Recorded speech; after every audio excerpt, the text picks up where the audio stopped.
السلام علیکم ورحمۃ اللہ وبرکاتہ۔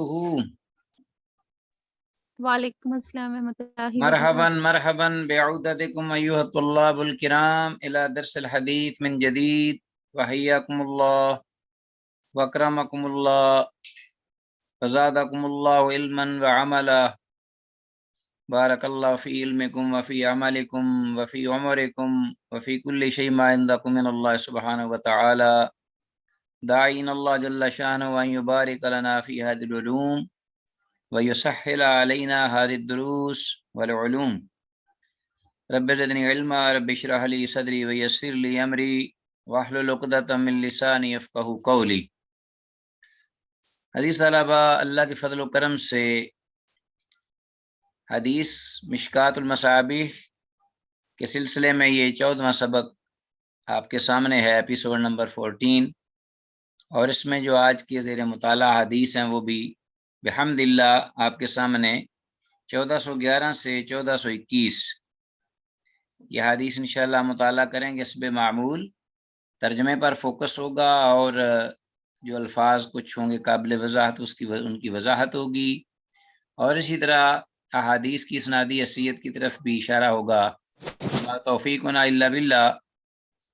تو جیسا کہ آپ کے علم میں ہے گزشتہ دروس کے حوالے سے کہ یہ کتاب الصلاۃ جو بہت بڑا چیپٹر ہے، اس کے ضمن میں ابواب اور ابواب کے تحت فصول ہیں، جیسا کہ صدی کتاب کی ترتیب ہے۔ تو اس میں الحمدللہ جمعہ کی بابت اور جمعہ کی نماز اور خطبہ جمعہ کے سلسلے میں یہ حدیث ہماری رہنمائی کر رہی ہیں۔ دیکھتے ہیں آج ہمارے سبق کے حوالے سے پہلی حدیث جو کہ نماز جمعہ سے متعلق ہے، اور وہ حدیث یہ حدیث ہے غالباً 1411، جیسا کہ ہم نے ذکر کیا ہے کہ پہلی حدیث جابر رضی اللہ عنہ سے ہے۔ ون جابر رضی اللہ عنہ قال قال رسول اللہ صلی اللہ علیہ وسلم، وہ کہتے ہیں کہ اللہ کے رسول صلی اللہ علیہ وسلم نے ارشاد فرمایا، وَهُوَ يَخْطُبُ، اس حال میں کہ آپ خطبہ ارشاد فرما رہے تھے، اذا جاء احدکم یوم الجمعۃ، جب تم میں سے کوئی ایک آئے جمعہ کے دن، والامام یخطب، اس حال میں کہ امام جو ہے وہ خطبہ دے رہا ہو، فلیرکع رکعتین، تو اسے چاہیے کہ وہ 2 رکعت نماز ادا کرے، ولیتجوز فیہما، اور اسے چاہیے کہ ان 2 رکعتوں کو مختصر رکھے، ولیتجوز فیہما۔ تو یہ تحیۃ المسجد 2 رکعت ہیں، ان کے علاوہ اور کوئی نوافل پر پڑھنے کی ضرورت نہیں۔ پھر وہ یہ 2 رکعت پڑھ کر بیٹھ جائے فوراً، اور امام کی بات کو سنیں، خطبہ سنیں، اور اگر ٹائم ہو اور اگر خطبہ بھی شروع نہ ہو تو پھر آدمی جو ہے وہ تحیۃ المسجد پڑھے۔ اس کے علاوہ بھی نوافل پڑھ سکتا ہے، جب تک اللہ اس کو جتنی توفیق دے، تو اس کی کوئی تعداد نہیں ہے، وقفے سے وہ پڑھ سکتا ہے، کوئی مقرر بھی نہیں، فَلْيُصَلِّ مَا شَاءَ، اللہ کی توفیق سے۔ تو 1411 حدیث کی ہماری پہلی وَلْيَتَجَوَّزْ فِيهِمَا کو انڈر لائن کیجئے کہ اسے چاہیے کہ وہ ان 2 رکعتوں کو مختصر پڑھے، یعنی خطبہ امام دے رہا ہے نا تو لمبی نہ کرے زیادہ، مسجد کا حق دینا ہے ضرور، تو دوران خطبہ بھی 2 رکعت تحیۃ المسجد پڑھنے چاہیے۔ امام احمد، امام شافعی رحمہ اللہ کا بھی یہی مسلک ہے۔ تو بہرحال حدیث آپ کے سامنے آ گئی ہے، اس کے بعد ضرورت ہی نہیں ہے ائمہ کی بھی بات کوئی کس کا قائل ہے نہیں ہے، اللہ کے رسول کی بات، اس پر عمل ہونا چاہیے۔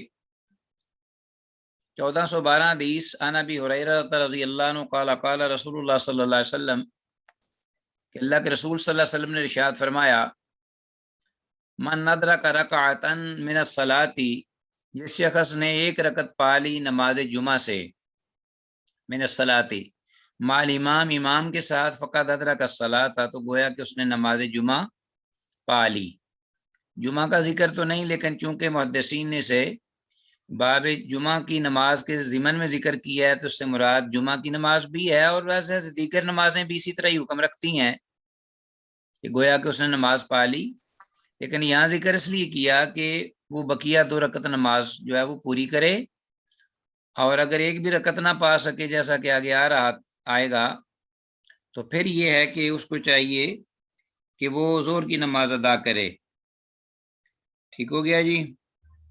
تو حدیث میں فقط ادرک الصلاۃ کلھا کی وضاحت یہ ہے کہ جس شخص کو امام کے ساتھ جمعہ کی ایک رکعت مل گئی تو وہ دوسری رکعت بھی پڑھ کر اپنا جمعہ مکمل کر لے، اور جسے ایک رکعت بھی نہ مل سکے تو وہ ظہر کی نماز ادا کرے گا، اس کا جمعہ نہیں ہوا. ٹھیک ہو گیا جی. یہ بات کلیئر ہے اس حدیث سے. حدیث متفق علیہ ہے. الفصل الثانی، آتے ہیں اسی فصل کی جانب اسی باب کے. پہلی حدیث ہمارے پاس عبداللہ بن عمر رضی اللہ عنہما سے قال ابن عمر رضی اللہ تعالیٰ عنہما قال کان النبی صلی اللہ علیہ وسلم یخطب خطبتین، کہ اللہ کے نبی صلی اللہ علیہ وسلم دو خطبے ارشاد فرماتے تھے جمعہ کے دن. تو کانا یجلس، آپ بیٹھتے تھے، اذا صعد المنبر، جب آپ ممبر پہ جلوہ فروز ہوتے بیٹھتے، حتی یفرغ، یہاں تک کہ فارغ ہو جاتا، اراء المؤذن، یعنی آپ ممبر کو، آپ مؤذن کو دیکھتے جب وہ اپنی اذان سے مؤذن جو ہے وہ فارغ ہو جاتا، تو پھر ثم یقوم، تو آپ پھر اذان کے اختتام پر کھڑے ہو جاتے، فیخطب، خطبہ ارشاد فرماتے، ثم یجلس، پھر آپ خطبہ دینے کے بعد بیٹھتے، ولا یتکلم، اور پھر آپ گفتگو نہیں کرتے تھے، اس بیٹھنے کے دوران ذکر کرتے تھے جیسا کہ دیگر حدیث میں آپ قرآن پڑھتے اور لوگوں کو استغفار کی تلقین فرماتے. تو یجلس، بیٹھتے پہلے خطبے کے بعد، ولا یتکلم، اور اس میں گفتگو نہیں فرماتے تھے، ثم یقوم، پھر آپ کھڑے ہو جاتے، فیخطب، اور دوسرا خطبہ دیتے. تو اس سے یہ دو خطبے ہوتے. امام بخاری رحمہ اللہ نے اس کو روایت کیا ہے، رواه البخاری. تو یہ حدیث جو ہے اس کی سند میں ایک ضعیف راوی موجود ہے. ایک تو بات یہ ہے. ٹھیک ہے. تو باقی یہ ہے کہ جو طریقہ ہے وہ یہی ہے جو کہ حدیث میں ذکر ہوا ہے. باقی سند کے اعتبار سے یہ حدیث جو ہے وہ، یہ حدیث نیچے والی ہے، اوپر والی تو امام بخاری نے اس کو روایت کیا ہے، 1413 حدیث. یہ حدیث جو ہے امام بخاری نے اس کو روایت کیا ہے. اچھا جی، 1414 حدیث آگے آتے ہیں. السلام علیکم ورحمۃ اللہ. وعلیکم السلام. سر میرے پاس کتاب کا دوسرا ورژن ہے اور اس میں یہ رواه ابو داؤد ہے. امام بخاری کا ذکر نہیں ہوا؟ نہیں. اسی لیے میں رک گیا ہوں. میں دیکھ رہا ہوں کہ یہ حدیث امام ابو داؤد نے روایت کی ہے، اور اس حدیث کی سند میں ایک ضعیف راوی ہے. ٹھیک ہو گیا جی. اب کو مزید دیکھ لیں گے انشاءاللہ. آپ بھی دیکھیے گا تاکہ اطمینان ہو جائے. اور ویسے بھی یہ سر جی سر، ایک بات یہ جو اس کے نیچے لکھی ہوتی ہے نا کہ یہ اس میں عبد الوہاب بن عطا مدلس ہیں، وہ یہ ان کیا ہے سر جو ہم نے پڑھا تھا کہ وہ راوی کا نام نہ لے اور ان سے کرے، یہ وہ والا ان ہے؟ ہاں جی، وہی ہے معانن جسے کہتے ہیں، آن سے یہ جی جو سر. ذکر ہوتا ہے. لیکن ایک بات سامنے ایک جی اور آئی ہے اس کی تقریر سے نیچے دیکھیے کہ امام جی بخاری نے بھی اس حدیث کو ذکر کیا ہے. وہ 928 اسی مفہوم کی حدیث ہے جو وہ کہہ رہے ہیں کہ ہمیں مستغنی کر دیتی ہے. تو اس سے یہ کئی فرق پڑا ہے جی اس کا کہ تخریج میں امام بخاری نے بھی اس کو روایت کی ہے، اور اس سند سے جو ابو داود کی سند ہے یہ ضعیف ہے. سمجھ آ گئی بات کی؟ تو جی سر. امام ابو داود اور امام بہقی نے جو روایت کی ہے اس میں عبد الوہاب بن عطا مدلس اور انن ہے. سمجھ آ گئی جی بات کی؟ تو کلیئر ہو گیا معاملہ کہ امام جی سر. بخاری نے اس کو روایت کی ہے، لیکن اس کا اپنا اسی مفہوم میں ہے وہ جو ہمیں مستغنی کر دیتی ہے. اس سے معنی یہ ہے. 928 حدیث جو ہے یہ آپ دیکھ لیجئے گا صحیح بخاری کی، یہ آپ کو پتہ چل جائے گا اسی مفہوم کی. صحیح بخاری کی حدیث نمبر 928. تو یہ ہمیں اس سے مستغنی کر دے گی. مطلب یہ کہ یہ تو سند کے اعتبار سے ضعیف ہے، لیکن صحیح بخاری جو ہے اس کی اسی مفہوم کی روایت جو ہے ہمیں اس سے مستغنی کر دیتی ہے، تو ہمیں ضرورت نہیں رہتی ہے اس کی، پھر یہ مسئلہ بات کلیئر ہو گئی۔ جی سر۔ یہ ہمارے پاس حدیث ہے نیکسٹ 1414۔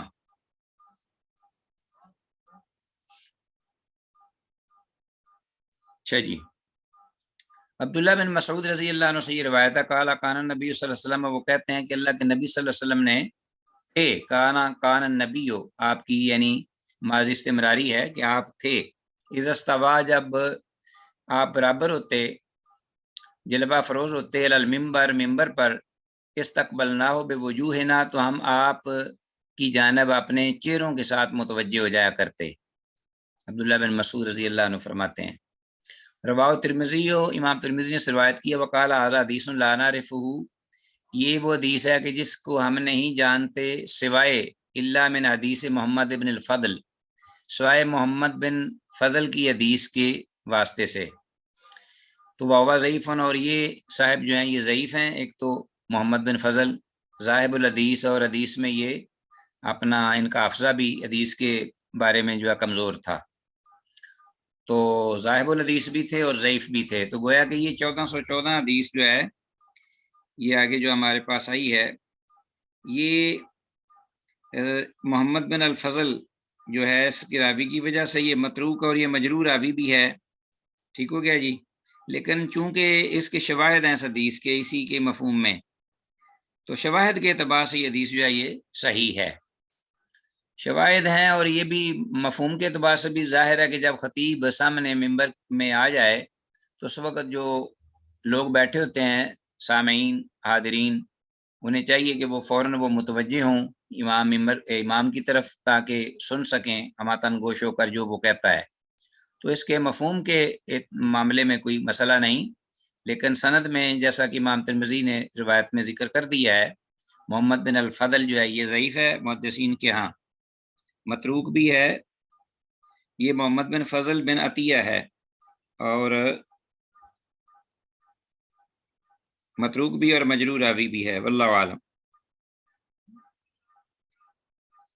اچھا جی، ابن ماجہ، سنن ابن ماجہ میں مروی ہے کہ نبی مکرم صلی اللہ علیہ وسلم جب ممبر کے قریب ہوتے تو جو لوگ ممبر کے پاس ہوتے ان کو سلام کرتے اور پھر ممبر پر جلوہ فروز ہوتے۔ تو یہ بھی اگر اس پر بھی عمل کر لے خطیب تو بڑی اچھی بات ہے کہ ممبر پر چڑھتے ہوئے جو پاس ممبر کے ارد گرد لوگ موجود ہیں ان کو وہ یا سب کو مخاطبوں کا سلام بھی کہہ دے، یا یہ بھی ٹھیک ہے کہ جب ممبر پر چڑھ جائیں خطبہ تو اس وقت سب سے پہلے السلام علیکم ورحمۃ اللہ وبرکاتہ، یہ یو اے میں اسی طرح ہم خطبہ جمعہ دیتے تھے تو اسی طرح ہی کرتے تھے، سب سے پہلے کھڑے ہو کر السلام علیکم ورحمۃ اللہ وبرکاتہ، پھر الحمدللہ نحمدہ ونستعینہ، تو ان الحمد للہ یہاں سے شروع ہوتا ہے خطبہ۔ اور بہرحال یہ تو اضافی چیز تھی جو ذکر ہوئی ہے سنن ابن ماجہ کے حوالے سے۔ آگے تیسری فصل کی طرف آتے ہیں، اسی باب کی الفصل الثالث، جابر بن سمرہ رضی اللہ عنہ سے یہ روایت ہے، قالا کہتے ہیں کان النبی صلی اللہ علیہ وسلم یخطب قائما، کہ اللہ کے نبی صلی اللہ علیہ وسلم خطبہ ارشاد فرماتے تھے کھڑے ہو کر، ثم یجلس، پھر آپ بیٹھتے پہلے خطبے کے بعد جیسا کہ پہلے حدیث میں گزرا ہے، ثم یقوم، پھر آپ کھڑے ہوتے، فیخطب قائما، تو آپ کھڑے ہوتے کھڑے ہو کر خطبہ دیتے، فمن نبہ کا، تو جس شخص نے تجھے یہ بتایا ہے یا خبر دی کہ انہ کان یخطب جالسا، کہ اللہ کے نبی صلی اللہ علیہ وسلم بیٹھ کر خطبہ دیا کرتے تھے، فقط کذب، تو تحقیق اس نے جھوٹ بولا، فقط واللہ، تحقیق اللہ کی قسم، یہ کون ہے؟ جابر بن سمرہ، صحابی جلیل القدر، وہ اب حالانکہ صحابی جو ہیں وہ بغیر قسم کے بھی بات کریں تو وہ سچی ہے، صحابہ تو کلو مدول، امت مسلمہ کے ہیں، وہ دین کے بارے میں اللہ کے نبی پر جھوٹ نہیں باندھ سکتے، لیکن وہ کہہ رہے ہیں کہ فقط کذب، فقط واللہ، تحقیق اللہ کی قسم، صلی تو معاہو، میں نے نماز پڑھی آپ کے ساتھ، اکثر من الفی صلاتن، 2000 نمازوں سے بھی زیادہ، نبی مکرم صلی اللہ علیہ وسلم کے ساتھ؟ جی 2000 سے بھی زیادہ نمازیں میں آپ صلی اللہ علیہ وسلم کے ساتھ پڑھ چکا ہوں. صلی تو ما اکثر من الف صلاتن. تو وہ اس کے اتنی تعداد میں نمازیں پڑھنے کے بعد یہ بتا رہے ہیں کہ جس نے آپ کو یہ کہا کہ اللہ کے رسول بیٹھ کر خطبہ دیتے تھے تو گویا کہ اس نے جھوٹ بولا. تو آج کل آپ دیکھتے ہیں کہ سب جو اکثر و بیشتر سوائے علماء اہل حدیث کے یہ حنفی علماء اور بریلوی علماء سب انہوں نے ممبر سجائے ہوتے ہیں اور وہاں وہ گوٹھ مار کے 2-2 گھنٹے وہاں وہ چوکڑیاں بھرتے ہیں اور جناب وہ اپنا لوگوں کو بھی تھکاتے تپاتے نعرے بازیاں کرتے. یہ طریقہ جمعہ کا. اور وہ بیٹھ کھڑے ہو کر جمعہ نہیں پڑھاتے. اللہ ماشاء اللہ کوئی ہوگا, مجھے نظر آج تک نہیں آیا. تو ہر کام جو ہے میں حیران ہوں کہ ان لوگوں کا اللہ کے رسول کی سنت کے خلاف ہے. اور پھر سب سے زیادہ یہ دعوے کرتے ہیں کہ ہم نے نام بھی اپنے آپ کا سنی رکھا ہوا لوگوں کو دھوکہ دینے کے لیے. سنی تو وہ ہوتا ہے جو سنت پر عمل کرے ہر معاملے میں. تو الحمدللہ ہمارے علماء اہل حدیث کے ممبروں پہ کوئی بھی شخص کوئی مجبور ہو, کوئی بیمار یا کوئی, اس میں تو جائز ہے, لیکن بغیر کسی ضرورت کے ویلڈ ریزن کے کوئی بھی بیٹھ کے خطبہ نہیں دیتا. اور اس کے دلائل ہیں, آگے بھی آ رہے ہیں. 1415 حدیث میں لفظ نبا کا مطلب ہے جس نے تجھے خبر دی. اچھا جی, ان حدیث سے ثابت ہوا کہ خطبہ کھڑے ہو کر دینا مسنون ہے اور دونوں خطبے میں بیٹھنا بھی سنت ہے. یہ بھی واضح ہوا. خلفائے اربعہ کھڑے ہو کر خطبہ دیا کرتے تھے. سب سے پہلے جو خلیفہ تھے سیدنا معاویہ رضی اللہ عنہ نے بیٹھ کر خطبہ دینا شروع کیا, مگر وہ کسی وجہ سے تھا, جب ان کا پیٹ بہت بڑھ گیا تھا اور وہ زیادہ عرصہ کھڑا نہیں ہو سکتے تھے. میرات میں یہ وضاحت ہے اس کی. جی آگے ہے ہمارے پاس حدیث نیکسٹ. کعب بن عجرہ رضی اللہ عنہ سے یہ روایت ہے 1416 1416 انہو داخل المسجد, کہ کعب بن عجرہ رضی اللہ عنہ مسجد میں داخل ہوئے. وہ عبد الرحمن ابن ام الحکم, کہ اس حال میں عبد الرحمن بن ام حکم جو تھا, عبد الرحمن بن ام حکم یخطب قائدن, وہ خطبہ دے رہا تھا بیٹھ کر.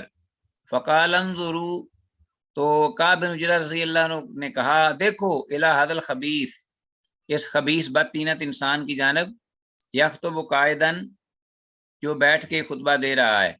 وقد قال اللہ تعالی, حالانکہ اللہ تعالیٰ یہ ارشاد فرماتا ہے قرآن مجید میں, وَإِذَا رَأَوْا تِجَارَةً, اور جب صحابہ نے دیکھا تجارت کو, کاروباری معاملے کو, او لہوا انفضوا, یا دیگر کھیل کے معاملے کو, تجارت اور کھیل جب انہوں نے دیکھی تو انفضوا الیہا, تو وہ بھاگ اٹھے اس تجارت کے کاروباری معاملے کی طرف. وترکوک قائما, اور اے پیغمبر صلی اللہ علیہ وسلم آپ کو انہوں نے کھڑے چھوڑ دیا. تو وترکوک قائما کے الفاظ جو ہیں یہ قابل استدلال ہیں کہ وہ آپ کو چھوڑ گئے کھڑے ہو کر. کیا مراد؟ قرآن کہہ رہا ہے کہ اللہ کے رسول صلی اللہ علیہ وسلم کھڑے تھے, خطبہ دے رہے تھے, تو انہوں نے استدلال کیا صحابین کعب بن عجرہ رضی اللہ عنہ نے, اور کہا کہ یہ خبیث ہے جو بیٹھا ہوا ہے بغیر کسی ریزن کے ہوگا, وہ بیٹھا ہوگا نا. تو اتنی ہے اس بارے میں, یہ سنت کے خلاف ہے بالکل. تو بلا عذر سنت کے خلاف عمل کرنے والے کو اس قسم کے, یعنی جیسے خبیث الفاظ کہنا جائز ہیں کہ دوسروں کو اور خود اس سے بھی تنبیہ مقصود ہو. تو اس طرح کے الفاظ اگر کہہ لیے جائیں, تو اگر صحابی نے کہہ دیے ہیں تو کوئی حرج نہیں. اگر کوئی بیٹھا ہوا ہے چوڑیاں بھر کے تو اس کو کہہ دو انظروا الی ھذا الخبیث یخطب جالسا وکان رسول اللہ صلی اللہ علیہ وسلم یخطب قائما. اس طرح کے الفاظ جو ہیں وہ آپ کہہ سکتے ہیں, لوگوں کو تنبیہ ہو اور اسے بھی احساس ہو, حجت بھی قائم ہو. 1417 حدیث ہمارے پاس. ون عمارۃ بن رویبہ رضی اللہ عنہ, عمارہ بن رویبہ رضی اللہ عنہ سے روایت ہے انہ رأى بشر بن مروان علی المنبر, کہ انہوں نے دیکھا یقیناً بشر بن مروان کو ممبر پر رافعن یدیہ جو کہ دونوں ہاتھوں کو اٹھائے ہوئے تھا، دونوں ہاتھوں کو اٹھا کر لہرا لہرا کے نا خطبہ دے رہا تھا۔ فقالا تو امارہ بن رویبہ جو صحابی تھے رضی اللہ عنہ، انہوں نے کہا قبح اللہ ہاتین الیدین، ہاں جی، کہ اللہ برا کرے تیرے ان دونوں ہاتھوں کا، یعنی تباہ کرے تیرے ان دونوں ہاتھوں کو، ہاتین الیدین لقد رأیت رسول اللہ صلی اللہ علیہ وسلم، تحقیق میں نے دیکھا اللہ کے رسول صلی اللہ علیہ وسلم کو، ما یزید علی ان یقول بیدہ ہکذا، کہ آپ خطبہ کے دوران ممبر پر اس سے زیادہ نہیں کرتے تھے، ما یزید علی ان یقول بیدہ، کہ وہ کہیں اپنے ہاتھوں کے ساتھ اس طرح اس سے زیادہ نہیں، واشارہ بصبعہ المسبحہ، اور ساتھ ہی انہوں نے اشارہ بھی کیا اپنی انگشت شہادت کے ساتھ، یہ شہادت کی انگلی کو اوپر اٹھا کے کہتے ہیں کہ اللہ کے رسول صلی اللہ علیہ وسلم اس سے زیادہ نہیں کرتے تھے کہ آپ خطبہ میں کھڑے خطبہ دیتے ہوئے کو بات کہتے تو آپ صرف انگشت جو ہے شہادت کی اس کو صرف اٹھاتے تھے۔ تو دیکھیے کہ حد تک صحابہ جو تھے نا وہ متبع تھے سنت کے، کہ وہ ہاتھ اٹھا رہا ہے اور انہوں نے بد دعا دی اس کے ہاتھوں کو، کہ نبی صلی اللہ علیہ وسلم ہاتھ نہیں اٹھاتے تھے بلکہ اپنی شہادت انگلی شہادت کی جو ہے وہ اٹھاتے تھے، اشارہ کرتے تھے اگر اٹھانی پڑتی تو۔ رواه مسلم سے امام مسلم نے روایت کی، حدیث صحیح ہے۔ حدیث میں الفاظ کا بہ اللہ واتین الیدین کو ترجمہ اس کو انڈر لائن کیجئے کہ اللہ تعالیٰ ان دونوں ہاتھوں کو تباہ و برباد کر دے، برا کرے ان کا۔ سنت کے خلاف عمل کرنے والوں پر غصہ اور سختی کا جواز اس حدیث سے ثابت ہے، جیسا کہ پہلی حدیث سے بھی ثابت ہوا۔ دوران خطبہ دونوں ہاتھ دعا کے لیے اٹھانے کی ممانعت، البتہ اپنی انگلی سے اشارہ کرنا جائز ہے۔ تو اس سے معلوم ہوا کہ بعض لوگ جو ہیں خطبے کے دوران دونوں ہاتھ اٹھا لیتے ہیں دعا کے لیے اکٹھے کر کے، تو چونکہ اس کا ثبوت نہیں ہے، اس کی بجائے کہ انگلی کے شہادت کی انگلی کے ساتھ بھی دعا مانگی جا سکتی ہے، تو وہ سنت ہے، آدمی اس کو فالو کرے۔ یہ ساری چیزیں ہیں آپ دیکھیں گے تو کوئی اللہ ماشاء اللہ، کیونکہ لوگ حدیث پڑھتے ہی نہیں ہیں، یہ مولوی جو سند لے کر اداروں سے آتے ہیں انہیں حدیث پڑھائی نہیں جاتی، انہیں بس فقہی مشگافیاں اور عجیب عجیب اسٹوریاں اور کہانیاں ان کو سنائی جاتی ہیں اور ان کے ذہن بنائے جاتے ہیں، اور بس وہ اس سے آگے نہ کچھ جانتے ہیں نہ پہچانتے ہیں نہ انہیں علم ہوتا ہے۔ جب عام آدمی بچہ جو اٹھ کر کوئی حدیث سنا دیتا ہے تو بس جناب پھر ان کو سانپ سونگ جاتا ہے، پھر ہوتے ہیں رسوا اور ذلیل۔ تو کم از کم جو بنیادی جو ارکان دین ہے ہمارے عزیز طلباء، ان کے بارے میں علماء کو چاہیے جو خطیب ہیں کہ وہ اس کے بارے میں باقاعدہ علم پڑھیں اور اس کے مطابق لوگوں کو پڑھائیں۔ میں تو چاہتا ہوں کہ یہ کم از کم یہ جو مشکات المصابیح ہے یہ ہر ایک کو جیسا قرآن کا ترجمہ ہے صحیح پڑھانی چاہیے۔ باقی اس میں دیکھیے آپ جس طرح پڑھ رہے ہیں تفصیل سے مختصر بھی کیا جا سکتا ہے اور ان روایات کو نکال دیا جائے کہ جو غیر مستند ہیں اور زیادہ آسان ہو جائے۔ تو ایسے مجموعے بن چکے ہیں عام لوگوں کو پڑھانے کے لیے۔ میں الحمدللہ اللہ کی توفیق سے ایسے ایک مرکز کی ابتدا کر چکا ہوں، آپ دعا کیجیے بس اللہ مجھے استقامت اور توفیق دے کہ میں اسی طرح کا کمیونٹی سینٹر بنا رہا ہوں۔ کمیونٹی سینٹر ہے جس میں میرا مقصد یہی ہے کہ ابتدائی سب جتنے بھی مرد عورتیں بچے بچیاں ان کو یہ چیزیں ابتدائی جو ہیں وہ پڑھائی جائیں، اور بہت لمبا بھی نہ ہو اور بہت شارٹ بھی نہ ہو، اور لوگوں کو شعور دیا جائے کہ ہمارا دین کیا ہے، اور وہ کم از کم یہ ہر گھر میں یہ ہونا چاہیے معاملہ۔ صرف قرآن پڑھنا کافی نہیں ہے، قرآن کا ترجمہ اور ابتدائی احادیث جو کہ ارکان دین کے بارے میں وہ پڑھنی چاہیے۔ 1418 حدیث ہے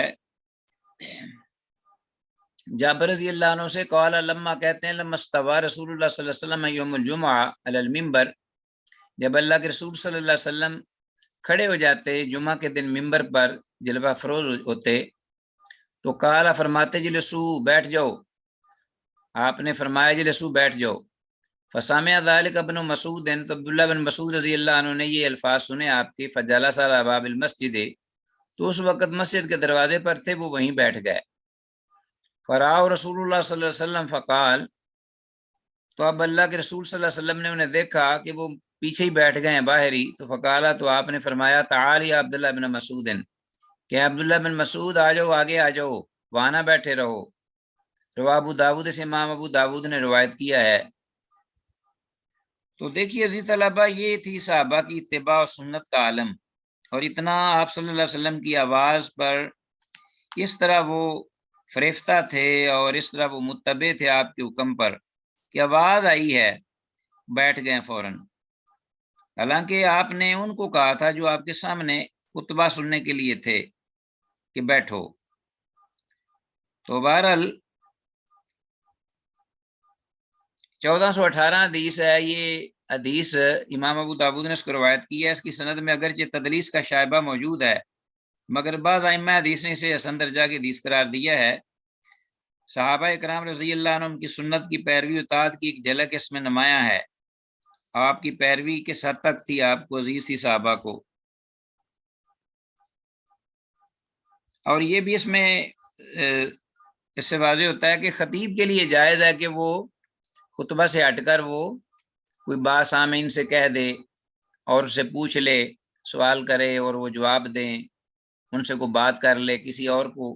جیسا کہ ایک بات آپ خطبہ دے رہے تھے تو آپ کو آپ کے حسنین جو ہیں رضی اللہ عنہما مسجد نبوی کے دروازے پہ کھیلتے کھیلتے آ گئے، تو آپ کو پیار آیا، تو آپ ممبر سے اٹھے، تو آپ نے ان کو دونوں کو پکڑ لیا اور ممبر پہ لے گئے، دائیں بائیں بٹھا لیا، اور پھر فرمایا کہ سچ کہا اللہ نے کہ انما اموالکم و اولادکم فتنہ، بے شک تمہاری مال اور اولاد تمہارے لیے آزمائش ہیں۔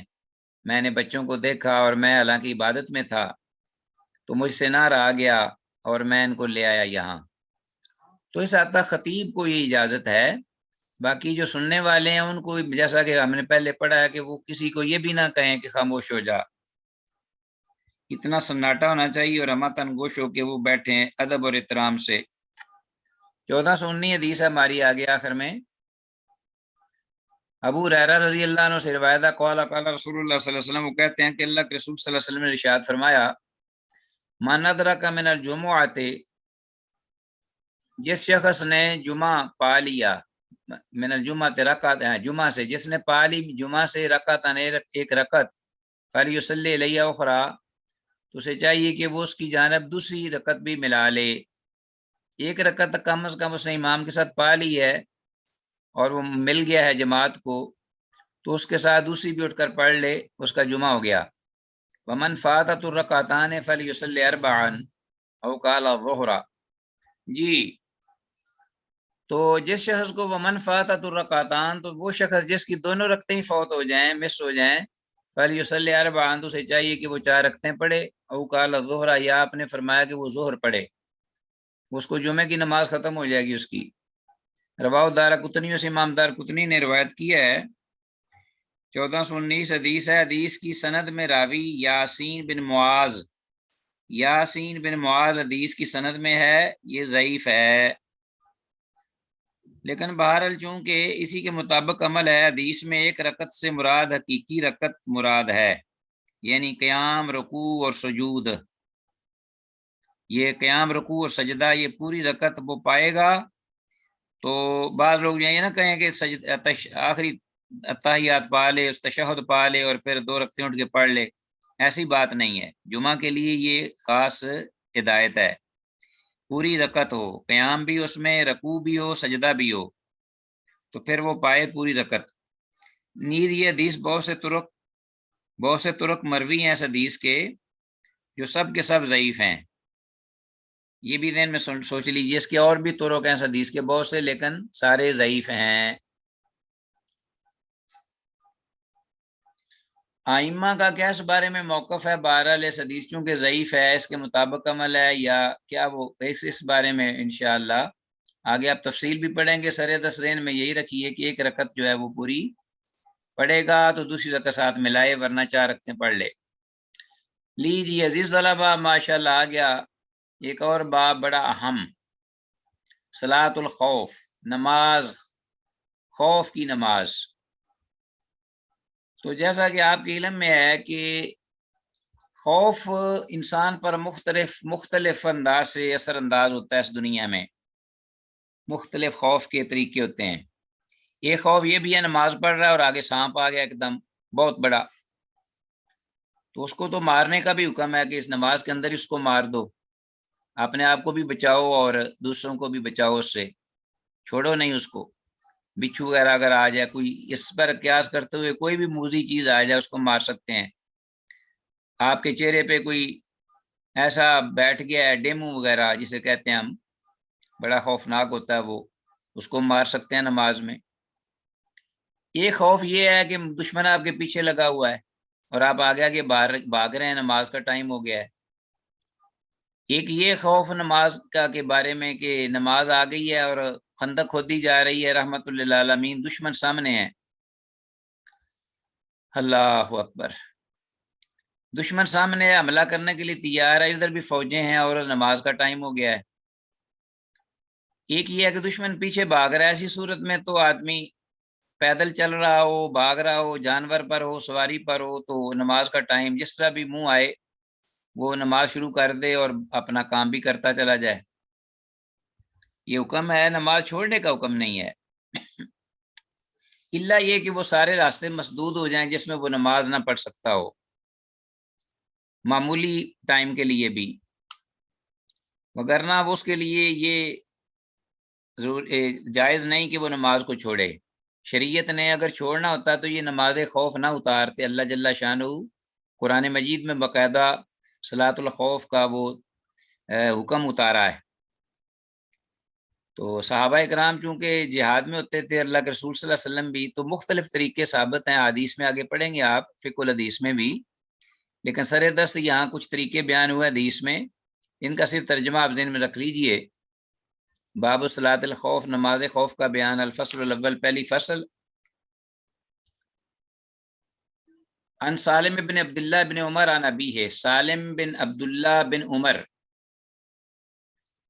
اپنے باپ سے یعنی عبداللہ بن عمر سے، سالم راوی ہیں عبداللہ بن عمر کے بیٹے، وہ عبداللہ بن اپنے باپ عبداللہ بن عمر رضی اللہ عنہما سے روایت کرتے ہیں، قال، انہوں نے کہا کہ غزوت مع رسول اللہ، کہ میں نے لڑائی کی اللہ کے رسول صلی اللہ علیہ وسلم کے ساتھ، جہاد کیا، کہ بلا نجد، نجد کی جانب، یہ نجد جو ہے نا، یہاں ادھر جائے نا یو اے ای سے بائی روڈ، تو نجد کا علاقہ آتا ہے ریاض کا اور اس کے ساتھ اطراف و کناف کا۔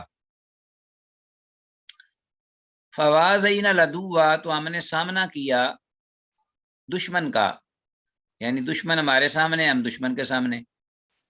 فصواففنا، نماز کا ٹائم ہو گیا، ہم نے صفیں باندھی، لہم، ان کے سامنے، دشمن سامنے اور ہم نے صفیں باندھ لی۔ فقام رسول اللہ صلی اللہ علیہ وسلم یصلی لنا، تو اللہ کے رسول صلی اللہ علیہ وسلم کھڑے ہوئے، ہمیں نماز پڑھانے لگے۔ کس طرح؟ فقامت طائفۃ معہ، کہ ایک گروہ جو ہے وہ کھڑا ہو گیا اللہ کے نبی صلی اللہ علیہ وسلم کے ساتھ۔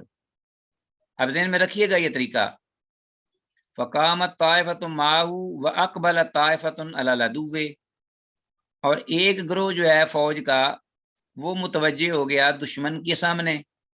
دو گروہ نے، آپ نے دونوں کو دو حصوں میں تقسیم کیا، ایک جماعت آپ کے ساتھ، ایک جماعت دشمن کے سامنے۔ وراکا رسول اللہ صلی اللہ علیہ وسلم بمن معہ، اللہ کے رسول صلی اللہ علیہ وسلم نے رکعت پڑھی ان لوگوں کے ساتھ جو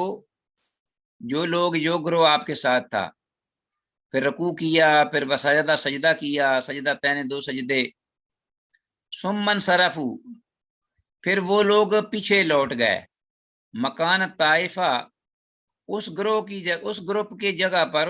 جگہ پر اللہ لم تصلی، جو دشمن کے سامنے تھی اور انہوں نے نماز نہیں پڑھی تھی، کہ انہوں نے ایک رکعت پڑھی نبی صلی اللہ علیہ وسلم کے ساتھ اور دشمن کے سامنے چلے گئے، دشمن والی جماعت جو ہے وہ آ گئی نبی صلی اللہ علیہ وسلم کے پاس، فجاؤ، وہ آئے، فراقا رسول اللہ صلی اللہ علیہ وسلم بہم رکعتن، تو اللہ کے رسول صلی اللہ علیہ وسلم نے ان کو ایک رکعت پڑھائی پہلوں کی طرح، وسجدہ، سجدہ تین، رکوع کیا، دو سجدے کیے، ثم سلم، پھر آپ نے سلام پھیر دیا، پھیرا نا آپ نے سلام، آپ کی کتنی ہوگی؟ 2 رکعتیں، اور ان دونوں گروہوں کی ایک ایک رکعت تھی۔ فقام کل واحد منہم، تو ان میں سے ہر گروہ جو ہے وہ اپنے طور پہ کھڑا ہوا باری باری، اور انہوں نے از خود فراقہ لنفسہ، انہوں نے از خود اپنی رکعت پڑھی، رکعتن وسجد سجدتین، اور 2 سجدے کیے، یعنی پوری رکعت انہوں نے اپنی اپنی پڑھ لی۔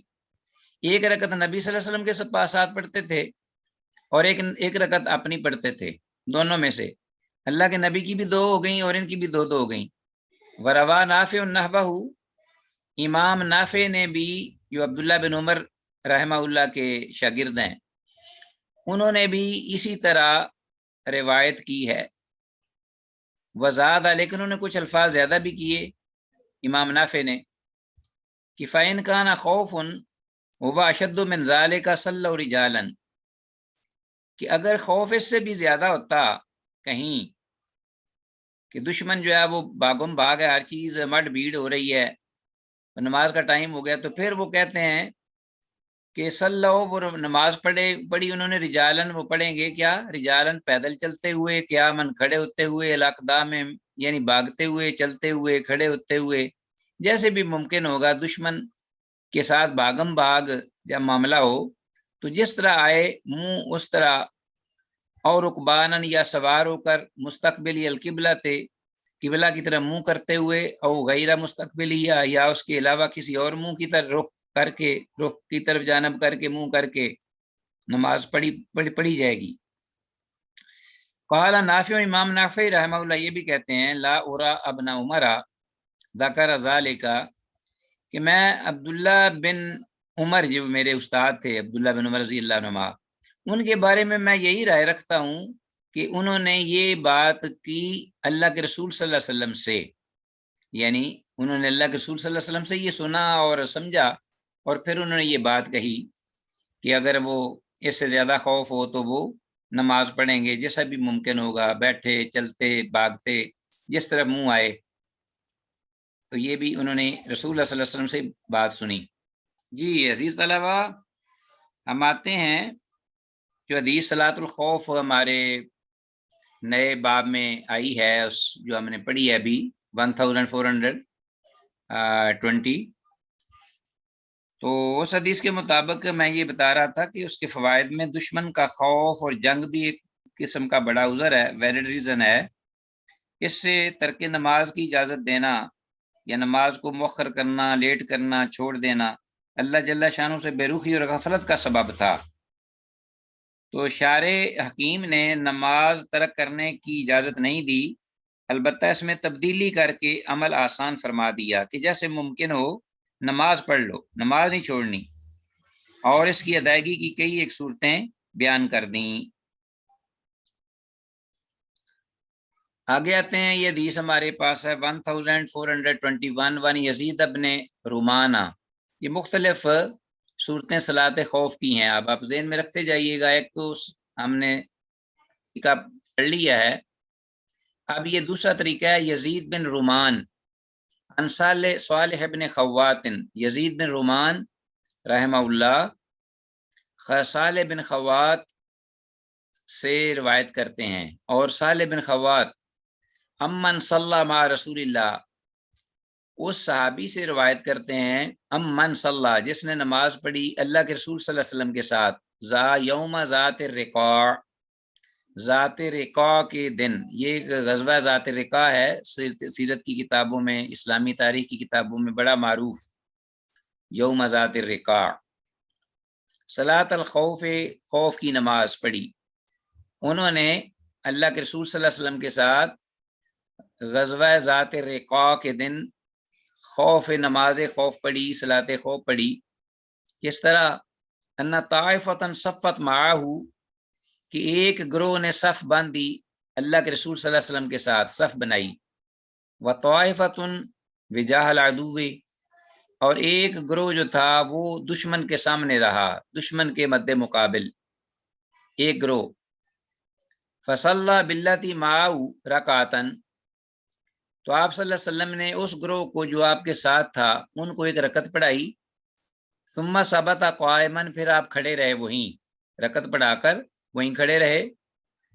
وَأَتَمُّوا لِأَنفُسِهِمْ، تو انہوں نے ہی آپ کھڑے رہے لیکن پیچھے جو جماعت تھی انہوں نے اپنی ایک وہیں دوسری رکعت بھی پوری کر لی از خود. ثم انصرفوا، پھر وہ پلٹے واپس جنہوں نے 2 رکعتیں پڑھ لی تھیں. فصفوا وجاہ العدو، تو اب انہوں نے دشمن کے سامنے، دشمن کے رخ انہوں نے صفیں بنا لیں، یعنی دشمن کو سامنے رکھ کر. وجاءت الطائفۃ الاخری، اور دوسرا گروہ جو تھا، دوسری جماعت وہ آئی. فصلی بہم الرکع، تو اللہ کے نبی صلی اللہ علیہ وسلم نے ان کو بھی ایک رکعت پڑھائی. التی بقیت من صلاتہ، جو کہ آپ صلی اللہ علیہ وسلم کی نماز میں سے ایک رکعت باقی رہ گئی تھی. ثم ثبت جالسا، پھر آپ بیٹھے رہے اپنی جگہ پر. واتموا، تو ان لوگوں نے اپنی ایک اور رکعت جو ہے خود پوری کر لی جس سے پہلی جماعت نے کی تھی. واتموا لانفسہم، انہوں نے از خود اپنی دوسری رکعت جب پوری کی تو ثم صلی بہم، تو اللہ کے نبی نے ان کے ساتھ اپنا بھی سلام پھیر لیا. تو اللہ کے نبی کی 2 رکعتیں ہو گئیں اور ان کی بھی دو ہو گئیں. متفق علیہ، یہ حدیث متفق علیہ ہے. واخرج البخاری بطریق آخر، امام بخاری رحمہ اللہ نے اس کو ایک اور سند سے نکالا ہے. عن القاسم، قاسم رحمہ اللہ سے. عن صالح بن خوات، اور انہوں نے صالح بن خوات سے، اور انہوں نے عن سہل بن ابی حسمہ تھا، اور انہوں نے سہل بن ابی حسمہ رضی اللہ عنہ سے، اور انہوں نے عن النبی صلی اللہ علیہ وسلم، اللہ کے نبی صلی اللہ علیہ وسلم سے. یہ طریقہ امام بخاری نے ایک اور سند سے یہی روایت ذکر کی ہے. تو 1421 حدیث، یہ حدیث میں لفظ وجاہ العدو، اس کو انڈر لائن کیجیے، اس کا مطلب ہے دشمن کی جانب، دشمن کے رخ. ذات الرقاع جمع ہے جس کا مطلب ہے چیتھڑے، کپڑوں کے چیتھڑے نہیں ہوتے پیسز، چیتھڑے جو ہیں پرانے کپڑے. الرقاع جمع ہے. یہ غزوہ 5 ہجری میں ہوا. موسم انتہائی شدید گرم تھا. مسلمان ابتدا میں نہایت ہی غریب تھے، غربت و افلاس میں زندگی بسر کرتے تھے. پاؤں میں جوتے تک نہیں تھے. انہوں نے گرمی سے بچاؤ کی خاطر اپنے پاؤں میں کپڑے کے ٹکڑے اور چیتھڑے لپیٹ لیے تھے. اس جنگ میں آپ اندازہ کیجئے غزوہ کے دوران، اسی لیے اس کا نام غزوہ ذات الرقاع پڑ گیا. یہ قریب جو طالبان ہیں نا، یہ جو لڑتے رہے ہیں، 40 ملکوں کی جو جارحیت ہے کفر اس کے خلاف، تو ان طالبان کا بھی یہی عالم تھا. جوتے نہیں تھے پہننے کو، چپلیاں تھیں عجیب عجیب اس کے ساتھ جناب، کوئی چپلیوں سے بھی معروم تھے اور ہاتھ میں گنے پکڑی ہوئی ہیں. اللہ اکبر. اور ان لوگوں کو انہوں نے شکست دے دی ذلت آمیز اللہ کی توفیق سے. تو 1421 حدیث پڑھی ہم نے. تو اس کے ساتھ ہی عزیز طلبہ آج کا ہمارا یہ لیسن جو ہے اختتام پذیر ہوا اللہ کی توفیق سے، اس دعا کے ساتھ کہ جو کچھ کہا سنا ہے اللہ تعالیٰ اس کو سمجھ کر اس پہ عمل کی توفیق دے، اور اس کو منوان آگے کنوے کرنے کی بھی ہمیں توفیق عطا فرمائے. ھذا ما عندی واللہ اعلم بالصواب. السلام علیکم ورحمۃ اللہ وبرکاتہ.